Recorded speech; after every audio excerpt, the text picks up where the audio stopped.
Okay, as I see there aren't any questions from last week, so I just started today's meeting, today's lecture.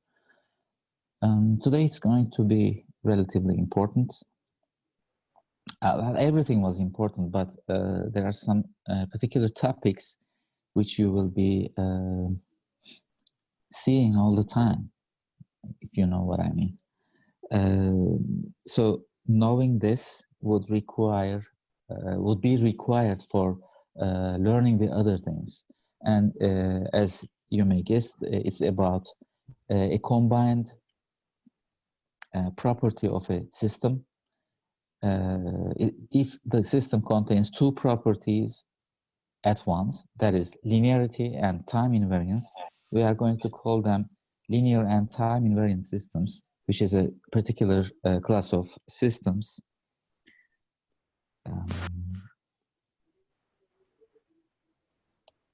So that is linear and time invariant systems, abbreviated as LTI systems. These systems make the foundation of some important tools that we are going to use throughout the course. So if there weren't any linear and time invariant systems, then we wouldn't be able to talk about many things that we will be talking regarding all types of mathematical analysis, including the Fourier transform. Okay, you will be hearing that terminology again and again.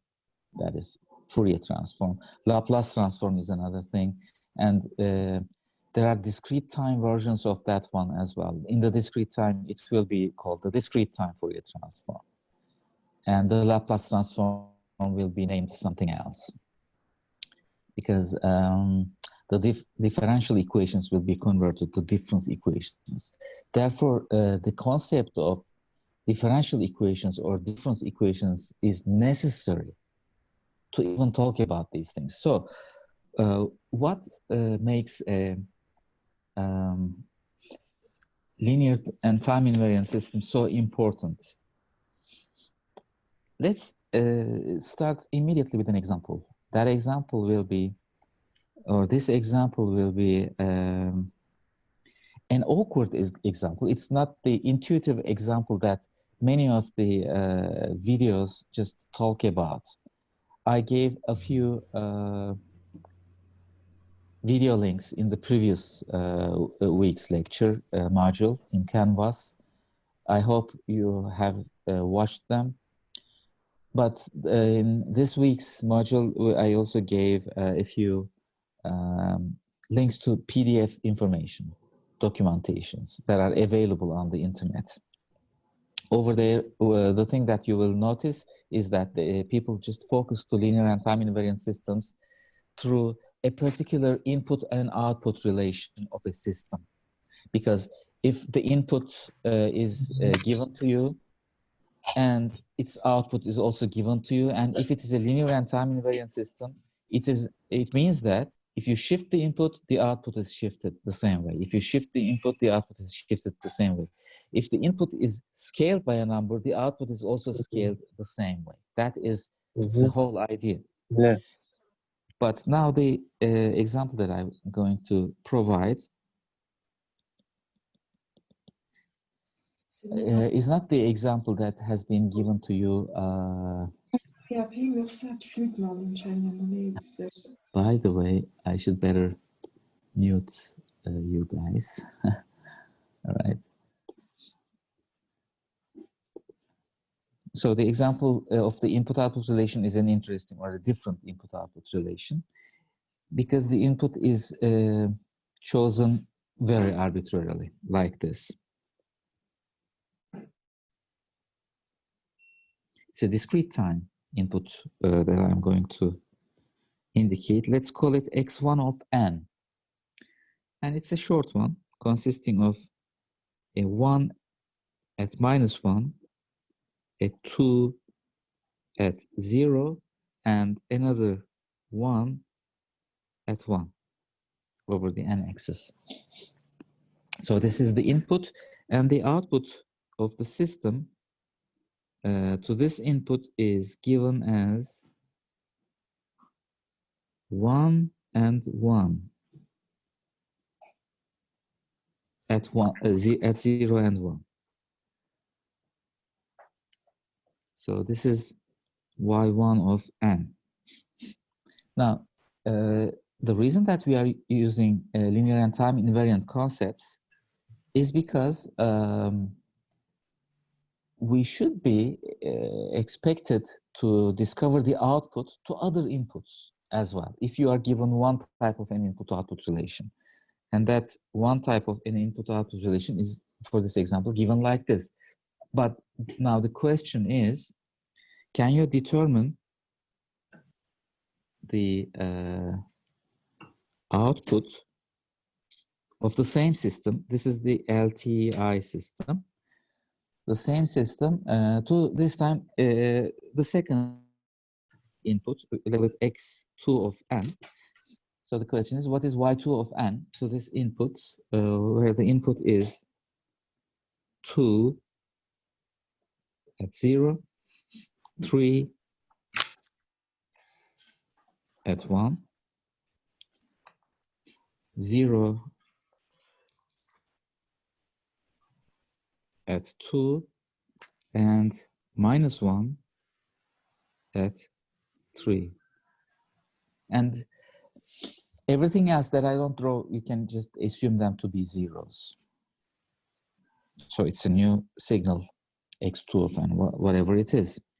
The question is, for exactly the same system, not any LTI system, of course, for the system which provides the output on the first line. Now this time the same system is fed with x2 of n, and what's the output? y2 of n. So this is the question. The way to attack this problem, knowing that the system is an LTI system, is to try to obtain x2 of n in terms of x1 of n. Okay, that's what we really need to do. How can we express x2 of n in terms of x1 of n? Is it even possible? And this question is a difficult one in the sense that it is possible, but not very easy. We can just write x2 of n. First, let's continue from here and say that x2, this is too narrow. Maybe I should use this one. x2 of n is equal to, let us shift x1 of n to the right-hand side by 1, because the x2 of n is actually starting from 0, not from -1. If you try to obtain x2 of n in terms of x1 of n, the first thing that would come to your mind is to try to shift the previous one to the right-hand side by 1. And after you do that, to determine or to obtain a value of 2 at 0, it was 1 at -1. I shifted it to the 0 position, but it's still 1. So let's try to multiply it with 2 to make it 2, to make the first sample to be 2. But then the other samples are expected to be 4 and 2. So 2, 4, 2 at starting from, so it's something like this, 2, 4, and 2 at 0, 1, and 2. This is 2 times x1 and -1 shifted to the right. But that's not enough, because that's not this, the signal, the input signal of x2 of n. I have to subtract something from that to make this 4 to be equal to 3, for example. Let me try to subtract the same signal, this time shifted by 2 to the right-hand side, which will be 1 at 1, and 2 at 2, and 1 at 3. This is x1 of n minus 2, but I have to subtract them. So negatively thinking, so this, this 1 will be subtracted from this 4 to make 3, and this 2 will be subtracted from this 2 to make it 0, and indeed it is, as you see, 0. And the last 1 will be subtracted from 0 to make it a minus 1, which is already here, a minus 1. So we found it, but we were lucky. We said x2 of n is equal to 2 times the previous inputs shifted to the right by 1, and minus the same signal shifted to the right by 2. So remember these coefficients, 2 and minus 1 here and here. So I combined the inputs, the shifted inputs, by scaling with 2 and minus 1. And I know that it's a linear and time invariant system. So what I can do now is I can just take this signal, output signal, and apply the same process that I did for the input, that is scaling and combination. I will scale and combine the output in a similar way. I will define, I will conclude that y2 of n therefore must be equal to 2 times y1 n minus 1, which is the output to 2 times x1 n minus 1 from linearity and time invariance. Linearity means 2 times the input, 2 times the output. Time invariance means x1 n minus 1, and the output is y1 n minus 1. And plus the second coefficient, minus 1 times, so it will be minus 1 times at the output, y1 n minus 2, the same shift, which is the output to this input. This is linear and time invariant output. And I know that y1 of n is already given to you within the red circle. So let me apply that like this. Twice y1 n minus 1. Let me try to draw it. y1 n minus 1 starts from 1, and it will be 2 and 2, because it's 2 times y1 n minus 1. No, it's not 0, it's 1 and 2 with values 2 and 2. And the other one is, let me draw according to the signs. It is minus 1 times y1 n minus 2, shifted to the right by 2. So it starts at 2, and its value will be minus 1 and minus 1, like this. Now all I have to do is I have to combine them and draw along a single signal, and it will be y2 of n will be equal to, it's going to be 2 at 1. At 2 there is 2 and there is also minus 1, so their combination will give you 1 at 2, and at 3 it will be 0 minus 1, so it's going to be minus 1 at 3. So this is y2 of n, and we found it, and we solved the question. So if you are given this kind of a question, then this is what you have to do. You have to obtain your input, okay, for example, x2 of n, that is your input, in terms of a given input that is already given in the input-output relation. So you have to obtain x2 of n in terms of x1 of n. But of course, if I wanted to give you another x2 of n, another input signal, there may be cases where you maybe you cannot find it in terms of x1 of n for this x1 of n. So this x1 of n is not a good x1 of n. It's not a good input-output relation to start with. The thing that we have to do now is to find a better x1 of n, where that x1 of n would be so fundamental that we could always obtain any signal from that x1 of n. And what is that x1 of n? What could it be? If you have checked the previous videos or the this week's PDF files, you should have known it. You should already know it. You may give an answer to that question. What is an appropriate input where every signal can be written in terms of that input? What is that? I'm listening to you.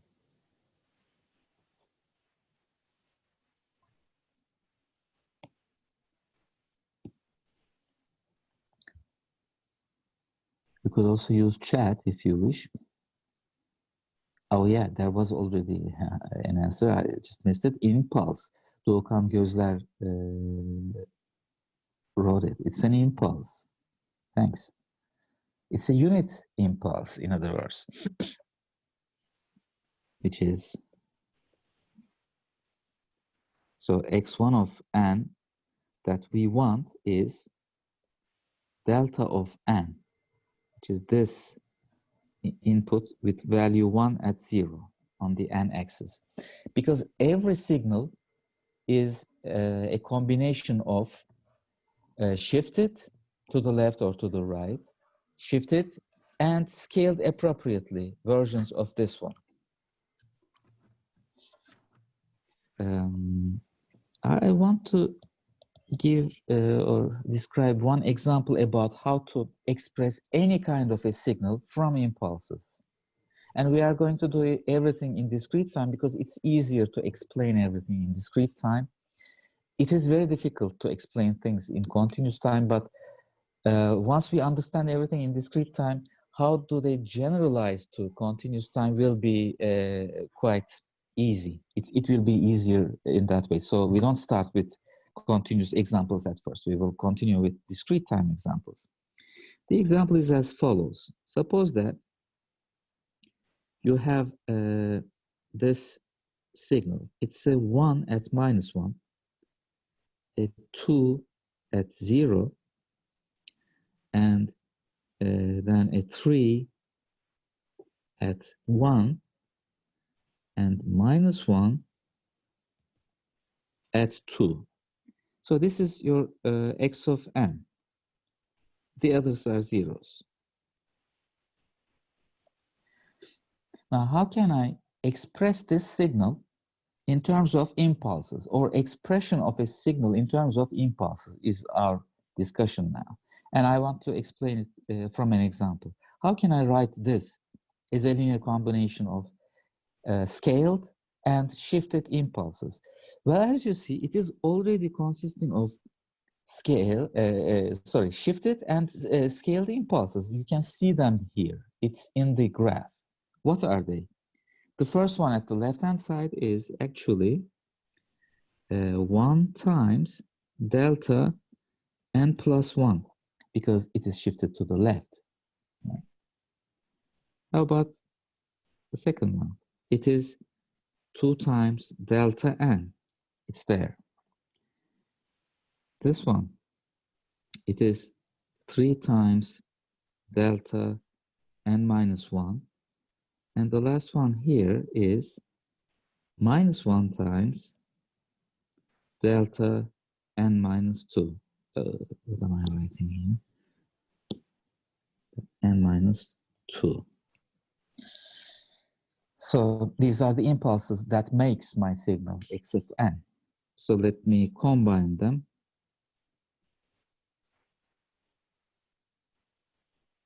Let me put this minus 1 into a parenthesis, not to confuse. And x of n is this, as simple as that. What are the values of the scales here? They are 1, 2, 3, and minus 1. But they are also the values of my signal. The values are automatically used as the scales of the impulses, and the locations of the impulses are used as the shifts of the impulse that I'm combining. Simple. But in general, can I generalize this kind of an expression? For any signal I can draw or I can give to you, I'm sure you can find this summation, one by one. But can we come up with a general formula for this kind of a summation? And the answer is, of course, yes. Would you agree with me that if I write this one as an infinite summation, like this, from minus infinity to infinity, I could safely say that because many of the signal values or the impulse scales that I'm going to use will be probably zeros, but they are still in the summation. So you can think of it like plus 0 times x, sorry, not x, 0 times delta n minus 3 plus 0 times delta n minus 4, etc. There are infinitely many other zeros to the right-hand side and to the left-hand side as well. So they are here in the summation. The only thing is that I have to multiply with the corresponding value, which may be zeros. What are those values? For example, what is the value here? It is 1, which is the value of the signal. So at the corresponding shift of k, the value is x of k, the value of the signal at that shift, which is, I will write as x of k. All right. Now, I have to multiply it. This is the scale of the impulse. So I have to multiply it with the corresponding impulse. What is the corresponding impulse? It is delta. And where is it? It is at k. How can I write an impulse at n is equal to k? It is delta n minus k. So that's it.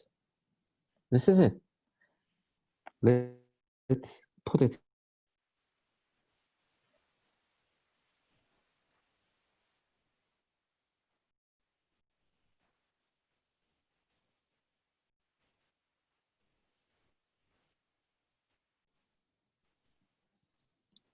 Okay, yeah, the red box just did not arrive, sorry. Now it arrived. This is an important formula for the representation of my signal. So it is representation of a signal, let's say x of n, in terms of shifted and scaled impulses. And there's a name given to this representation. It is called convolution sum.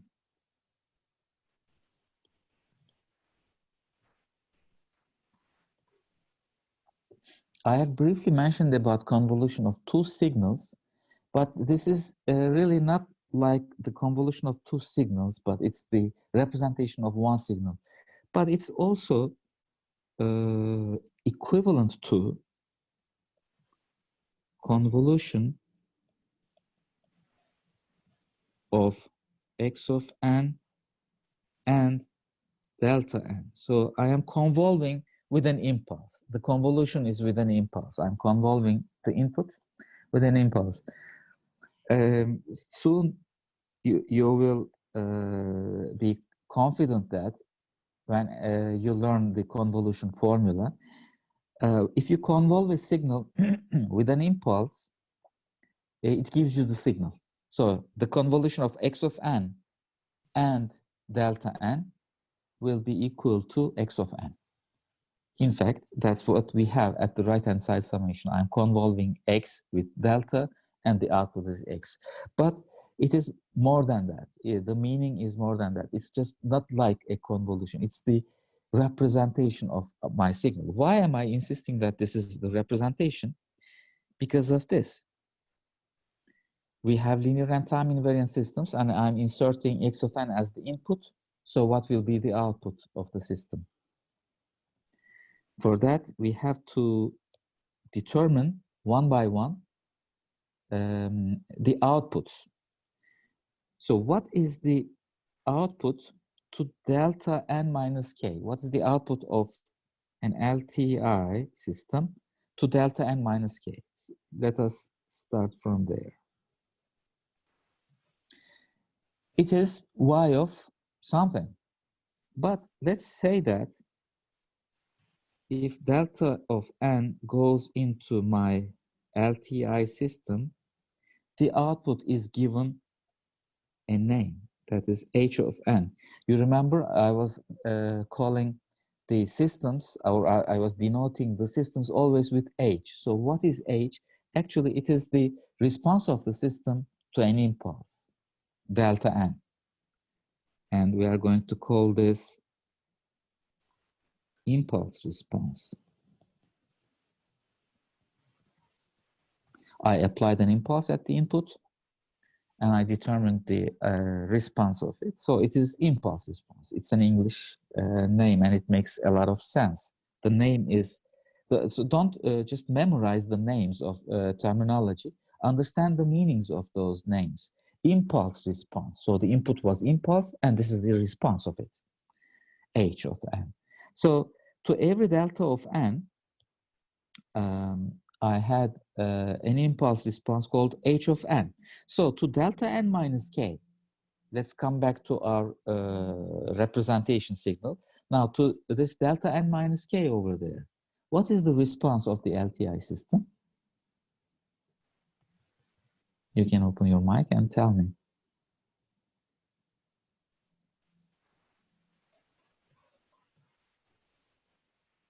Nobody?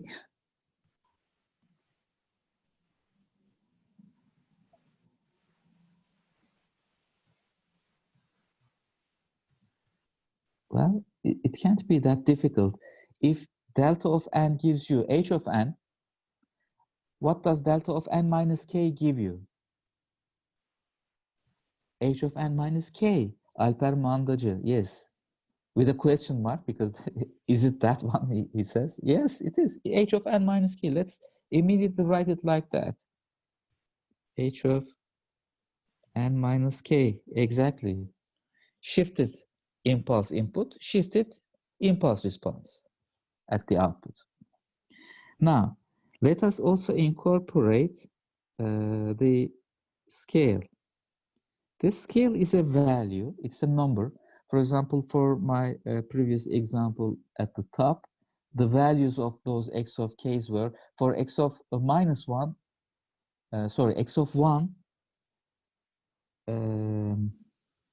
no, x of minus 1, it was 1, and then for k is equal to 0, it is 2, for k is equal to 1, it is 3, etc. They are the values that I use as the signal value themselves. It's not a signal. This x of k is not a signal. It is a number. It's the value of x of n at n is equal to k. So if I scale my delta n minus k with that number, xk, what happens to the output? The output for delta n minus k was h of n minus k. So the output of something times delta n minus k will be, what will be the output? I'm expecting again an answer at this point. For example, a times delta n minus k will give you at the output what? Yeah, output is scale. Doğukan also now gave that answer. Of course, that is the correct answer. Do not hesitate about these things. These are trivial. So A times delta n minus k is the input, and the output is A times h of n minus k.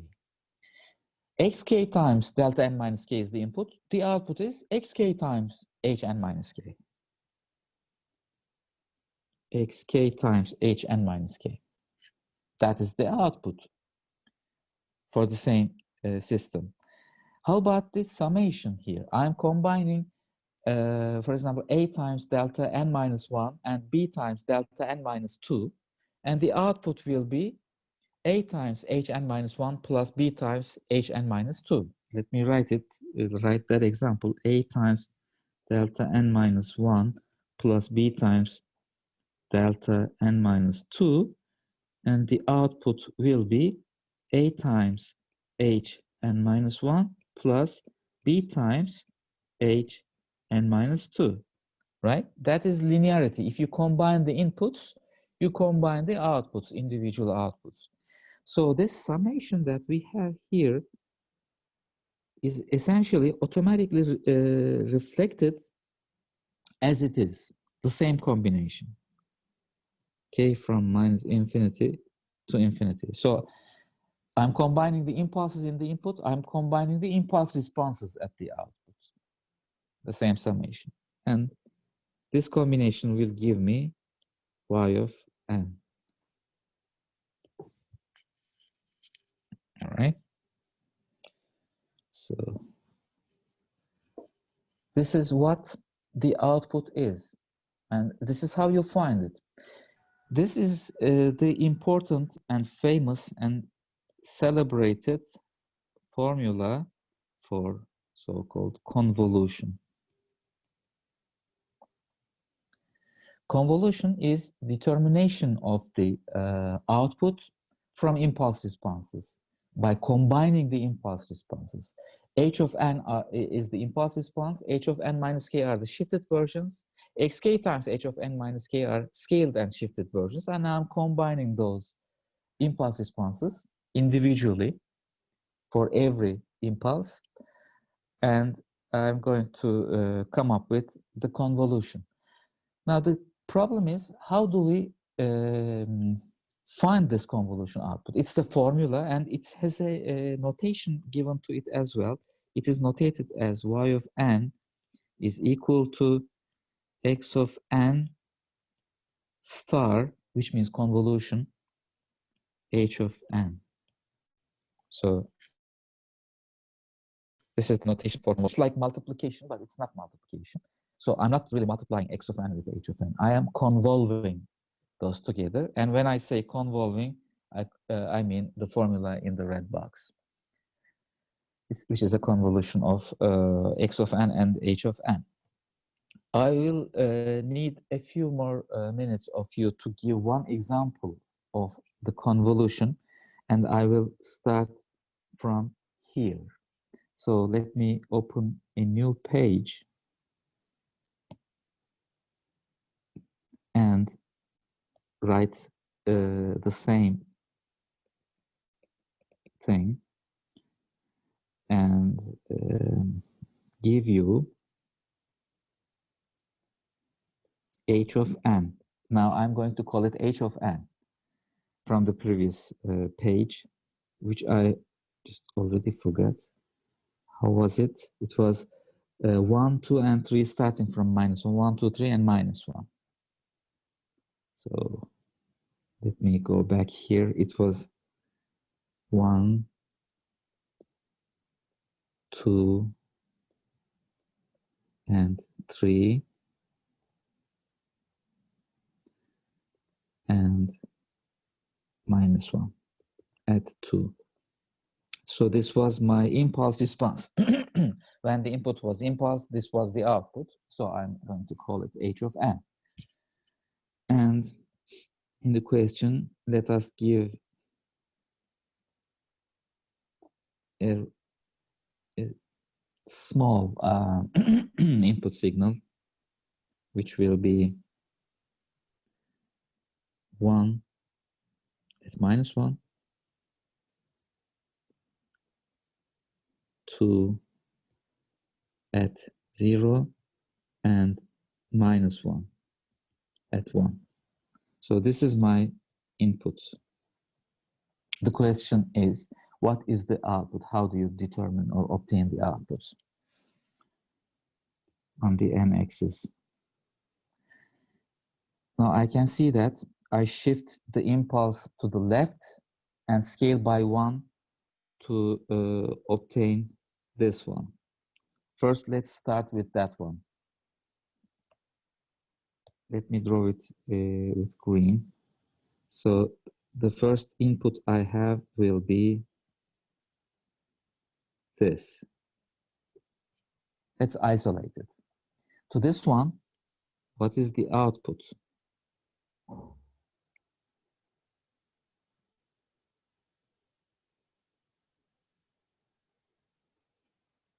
The output, and the value is 1.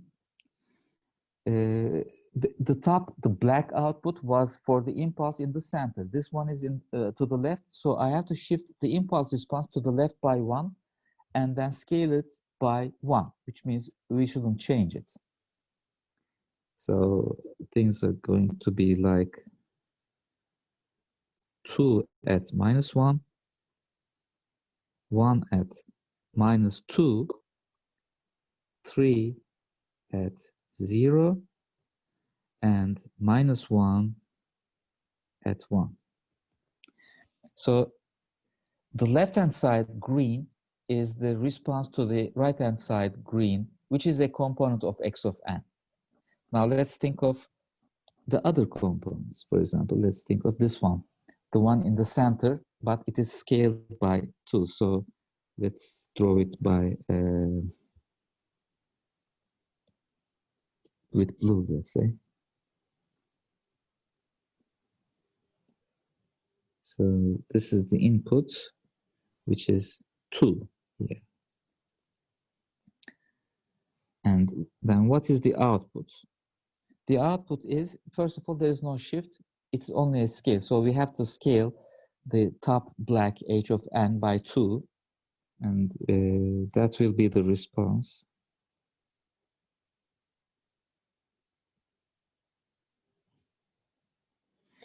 And it's going to be like 2 at -1, 4 at 0, and 6 at 1, and -2 at 2. So the blue response is the response to twice this central one. By the way, don't be fixed to the values of using only integers here. I'm using the values to be 1, 2, 3, -1, etc. It doesn't have to be. It can be just any real number, including pi, 0.75, etc. I'm using integer numbers because their multiplication is easy, okay? Otherwise, there is no further reason to that. Let me make it a little bit smaller to represent the last one, which is this one. And let me draw it with, this time, a red color. So the input was shifted to the right and multiplied by -1, like this. To this component, what is the response? Now the response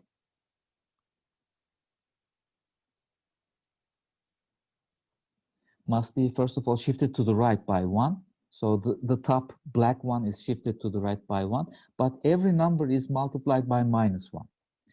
So the one at the leftmost will be in the center now, but it will be -1. So it's going to be like this, -1, and at 0. And this 2 will be shifted to the right. It will appear as 2 at 1, but it will be multiplied by -1. Therefore, it will be -2. -2 at 1, and then -3 at 2. And the last one, which was -1 at 2, it will now appear at 3. And its value will be multiplied by -1 again. So it's going to be +1 at 3. Now, all I have to do is to sum up the inputs. And when I sum up these 3 inputs, it's going to be the same as this original input. So if I sum the colored inputs, I will get x of n, which means if I sum the colored outputs, the result will be output y of n. So let me do it. Let's do it for the colored ones. The top black one is the impulse response. I'm not adding it. It's just given there as a landmark input-output relation of the impulse response. But I have to now combine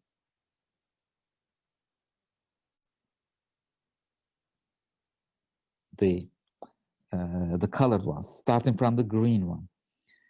Not necessarily starting with a specific color, of course. At the leftmost side, the only non-zero that starts appearing, appears at -2.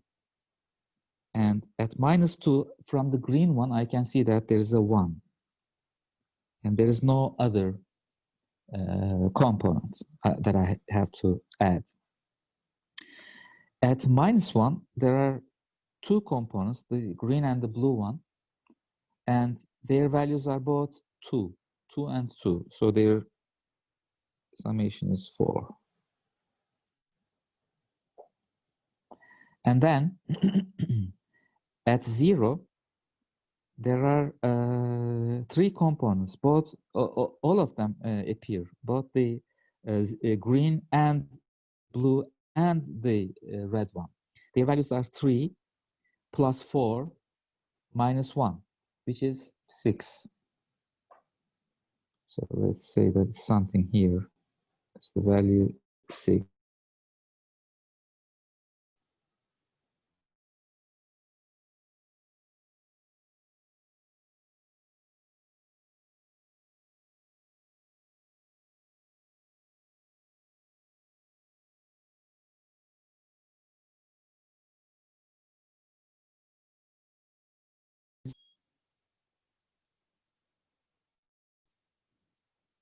Let's say that's something like this at 1.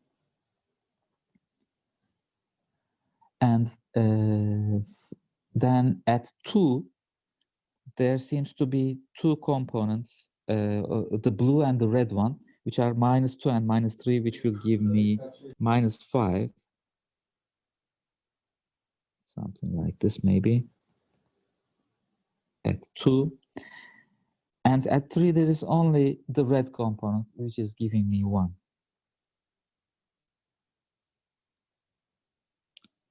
So this is y of n. And in an examination, if I give you a question like this, I say that h of n is given here, the black one, the first plot. If this is the impulse response, and if the input is x of n given to you in a shape, what is the output? What is y of n? That is a question. I want you to convolve x with h and give me the plot, or sometimes formula, or sometimes writing that, the expression of y of n. So y of n is the convolution of x of n convolution with h of n, right? What is that, or how does it look?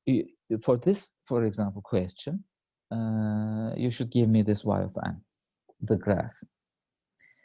This is a way to apply convolution. This is how we do the convolution, by combining the impulse responses. But there are alternative ways of making an implementation of these things. And students more like that one because it's also very much relatable to continuous time signals.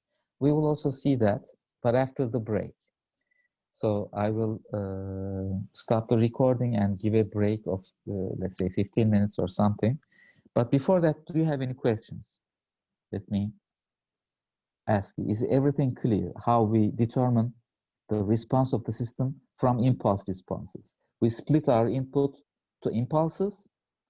We have responses to each of those impulses because we have the impulse response and the system is linear and time invariant. So we combine the impulse responses at the output and we have the output, the overall output to the combined input. This is the idea of linear and time invariant systems, and this is the logic behind the formula of convolution, which is a very famous formula. You will remember that formula by heart, starting from today till the end of the course, and preferably forever. You will just know the convolution formula. It is this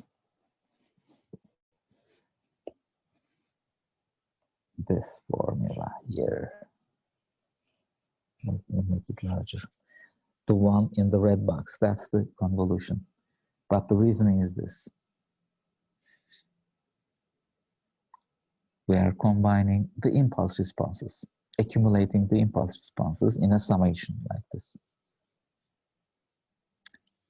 All right, any questions again? Hopefully not, because things are not very difficult here. It's easy. The rest is just application of these convolutions. We will apply this convolution to other examples. So let's meet at 5 past 10, 10:05, okay, in the same meeting address, Zoom address. Until then, I can stop the recording now.